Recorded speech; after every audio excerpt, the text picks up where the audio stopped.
भगवान नारायण कहते हैं, हे नारद, जब राजा अश्वपति ने विधि पूर्वक भगवती सावित्री की पूजा करके स्तोत्र से उनका स्तवन किया, तब देवी उनके सामने प्रकट हो गईं। उनका श्री विग्रह ऐसा प्रकाशमान था मानो हजारों सूर्य एक साथ उदित हो गए हों। साध्वी सावित्री अत्यंत प्रसन्न होकर हंसती हुई राजा अश्वपति से इस प्रकार बोली मानो माता अपने पुत्र से बात कर रही हों। उस समय देवी सावित्री की प्रभा से चारों दिशाएं उद्भासित हो रही थी। देवी सावित्री जी ने कहा, महाराज, तुम्हारे मन की जो अभिलाषा है उसे मैं जानती हूँ। तुम्हारी पत्नी के संपूर्ण मनोरथ भी मुझसे छिपे नहीं हैं, अतः सब कुछ देने के लिए मैं निश्चित रूप से प्रस्तुत हूँ। राजन, तुम्हारी परम साध्वी रानी कन्या की अभिलाषा करती है और तुम पुत्र चाहते हो। कर्म से दोनों ही प्राप्त होंगे। इस प्रकार कहकर भगवती सावित्री ब्रह्मलोक में चली गईं और राजा भी अपने घर लौट आए। यहाँ समयानुसार पहले कन्या का जन्म हुआ। भगवती सावित्री की आराधना से उत्पन्न हुई लक्ष्मी की कला स्वरूपा उस कन्या का नाम राजा अश्वपति ने सावित्री रखा।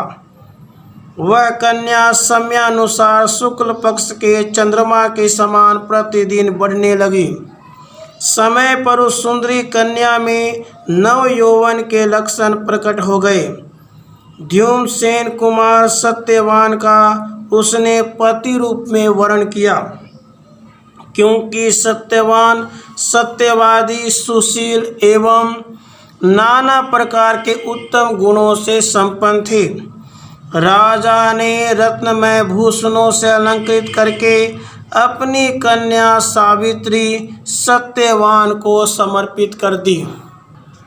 सत्यवान भी ससुर की ओर से मिले हुए बड़े भारी दहेज के साथ उस कन्या को लेकर अपने घर चले गए।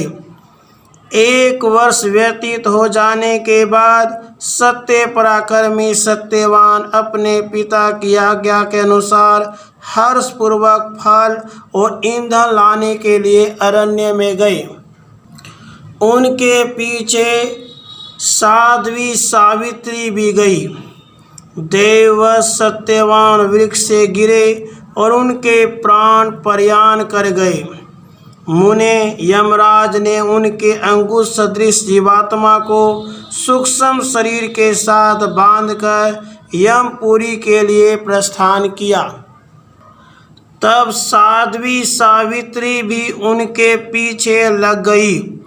संयमनीपुरी के स्वामी साधु श्रेष्ठ यमराज ने सुंदरी सावित्री को पीछे पीछे आती देख मधुर वाणी में कहा।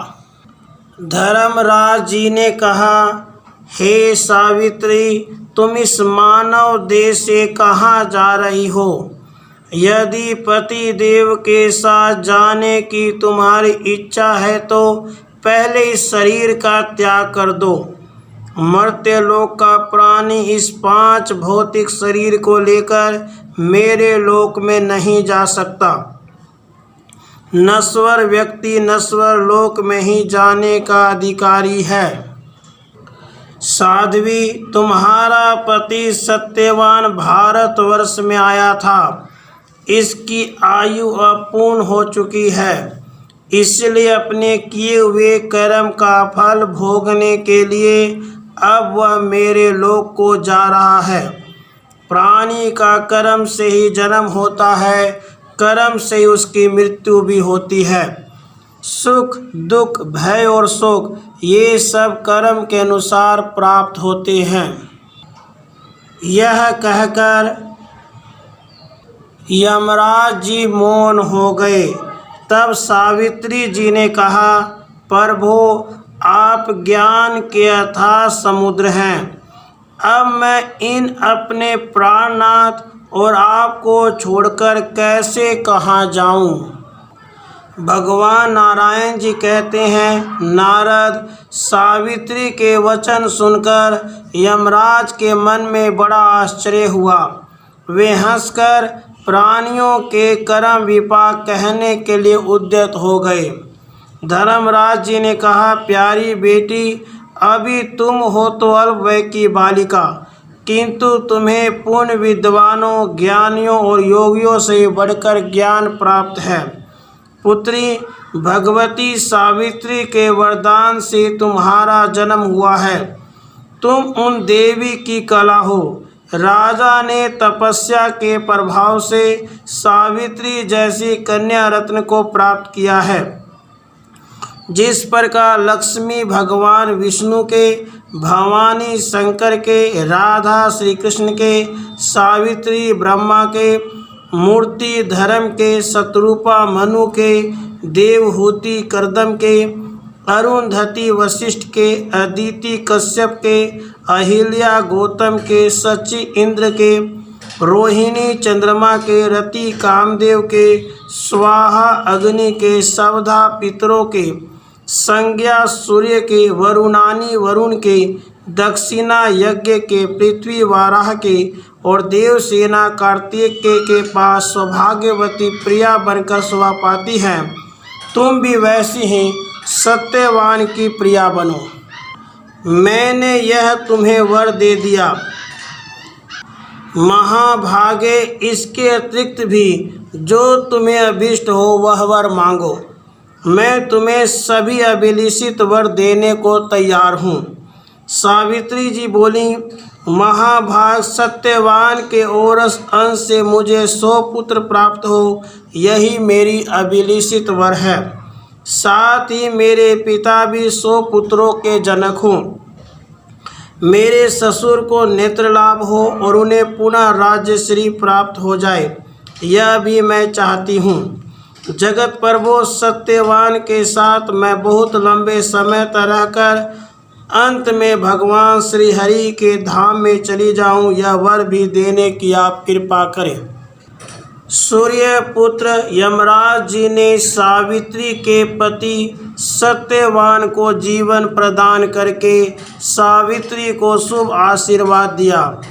तत्पश्चात वे यहाँ से जाने के लिए उद्यत हो गए। उन्हें जाते देख सावित्री उनके चरणों में मस्तक झुका दोनों पैर पकड़कर रोने लगी। सच है, सत्पुरुषों का बिछोह बड़ा ही दुखदायक होता है। नारद, सावित्री को रोती देख कृपा निधान यम भी रो पड़े और मन ही मन संतुष्ट हो उससे इस प्रकार बोले। यम जी ने कहा, सावित्री, तुम पुण्य क्षेत्र भारतवर्ष में लाख वर्षों तक सुख भोगने के बाद भगवान श्री कृष्ण के गोलोक धाम में जाओगी। भद्रे, अब तुम अपने घर जाओ और भगवती सावित्री का व्रत करो। 14 वर्षों तक करने पर यह व्रत नारियों को मोक्ष प्रदान करता है। ज्येष्ठ मास के कृष्ण पक्ष में चतुर्दशी तिथि को यह व्रत करना चाहिए। भाद्रपद मास शुक्ल पक्ष में अष्टमी तिथि के दिन महालक्ष्मी का शुभ व्रत होता है। यह व्रत 16 वर्षों तक प्रत्येक वर्ष के प्रति मास के शुक्ल पक्ष में करना चाहिए। जो नारी भक्ति पूर्वक इस व्रत का पालन करती है उसे भगवान श्रीहरि का परम पद प्राप्त हो जाता है। प्रत्येक मंगलवार को मंगल प्रदान करने वाली भगवती मंगल चंडिका की पूजा करनी चाहिए। प्रत्येक मास के शुक्ल पक्ष में षष्ठी के दिन मंगल प्रदा भगवती षष्ठी की उपासना करने का विधान है। इसी प्रकार आषाढ़ की संक्रांति के अवसर पर संपूर्ण सिद्धि प्रदान करने वाली भगवती मनसा की पूजा होती है। कार्तिक मास के शुक्ल पक्ष की पूर्णिमा तिथि को रास मंडल में विराजमान भगवान श्री कृष्ण की प्राणाधिका श्री राधा की उपासना करनी चाहिए। प्रत्येक मास की शुक्लाष्टमी के दिन दुर्गति नाशिनी विष्णु माया भगवती दुर्गा का व्रत करना चाहिए। जो नारी विशुद्ध पतिव्रताओं में, श्रीयंत्र आदि में तथा प्रतिमाओं में पति पुत्रवती सती प्रकृति स्वरूपिणी भगवती जगदम्बा की भावना करके धन और संतति की प्राप्ति के लिए भक्ति पूर्वक पूजा करती है, वही श्लोक में सुख भोग कर अंत में श्रीहरि के परम पद को प्राप्त होती है। इस प्रकार कहकर धर्मराज अपने स्थान पर पधार गए। सावित्री भी पति देव को लेकर अपने घर लौट गई। नारद यूँ सावित्री और सत्यवान दोनों जब घर पर चले गए, तब सावित्री ने सत्यवान से तथा अन्य बांधवों से सारा वृतांत कह सुनाया। फिर वर के प्रभाव से सावित्री के पिता क्रमशः 100 पुत्र वाले हो गए। उसके ससुर की आंखें ठीक हो गई और वे अपना राज्य पा गए। सावित्री स्वयं भी बहुत से पुत्रों की जननी बन गई। उस पतिव्रता सावित्री ने पुण्य भूमि भारतवर्ष में अनेक वर्षों तक सुख भोग किया। तत्पश्चात वह अपने पति के साथ गोलोक धाम में चली गई। जो सविता की अधिदेवी सवित्री देवता के मंत्रों के अधिष्ठात्री तथा वेदों की सावित्री जननी है, वे देवी इन्हीं गुणों के कारण सावित्री कही गई हैं।